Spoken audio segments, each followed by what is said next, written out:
তালের সিজনে তাল খাবো না, এটা কি আর হয়? আজকে আমি আপনাদেরকে তালের তিতা দূর করে কিভাবে রস প্রসেস করতে হয় এবং তালটাকে খুব মজা করে রান্না করার রেসিপি দেখাবো এবং সেই সাথে খুব মজার একটা তালের পিঠা রেসিপি শেয়ার করব। আশা করছি আপনাদের কাছে ভালো লাগবে। আর ভিডিওটি ভালো লাগলে শুরু থেকে শেষ পর্যন্ত একটা লাইক দিয়ে কন্টিনিউ করবেন। যদিও তালের এই প্রসেসটা খুবই কষ্ট সাপেক্ষ ব্যাপার, তবে সিজনাল ফল বলে কথা, খেতে তো হবেই, তাই না? আসসালামু আলাইকুম। এখানে আমি 4টা তাল নিয়েছি, তবে আমি আজকে 2টা তালের রস বের করব আর 2টা তাল রেখে দিব, কারণ ওই 2টা শক্ত আছে আর এই 2টা একদম নরম পাকা তাল। প্রথমে আমি তালগুলোকে ধুয়ে নিয়েছি, তারপরে এইভাবে খোসা ছাড়িয়ে একটা বলে একটু পানি দিয়ে তালের রসটাকে এভাবে বের করে নিচ্ছি। আমার কাছে এই প্রসেসটাই সহজ মনে হয়। আপনারা চাইলে যে কোনো স্ট্যাইনারের সাহায্যে ঘষে ঘষেও রসটা বের করতে পারেন, তবে ঘষে ঘষে করলে আমার কাছে ভালো লাগে না, আমার হাত ব্যথা হয়ে যায়। তো আমার কাছে এই প্রসেসটাই ভালো লাগে। তবে তালের এই রস বের করার 2টা প্রসেসই কিন্তু কষ্ট সাপেক্ষ ব্যাপার। আমি অল্প অল্প করে পানি নিয়ে এই যে 2টা তালের রস বের করে নিয়েছি। এখন আমি একটা স্ট্যাইনারের সাহায্যে রসগুলোকে ছেঁকে নিচ্ছি, এতে করে তালের যে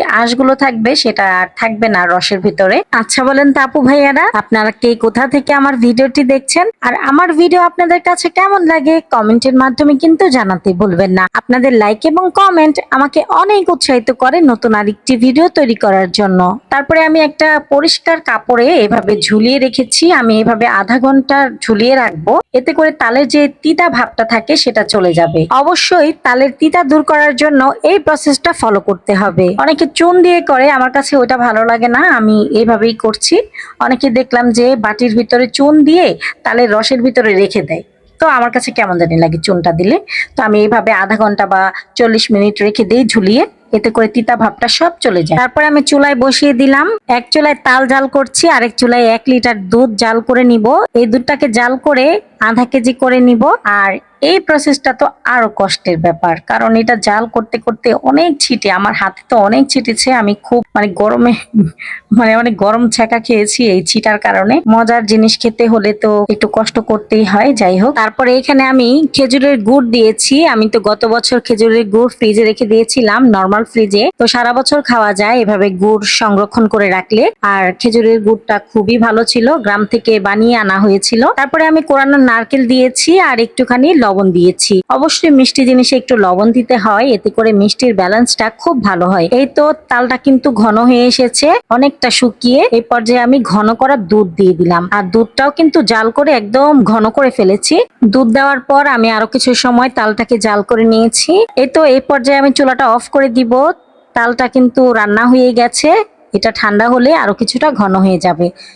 এই তাল কিন্তু রুটি দিয়ে খেতে খুব মজা লাগে, আবার মুড়ি দিয়ে খেতেও অনেক মজা লাগে। আপনারা কে কে পছন্দ করেন কমেন্টের মাধ্যমে কিন্তু জানাতে পারেন।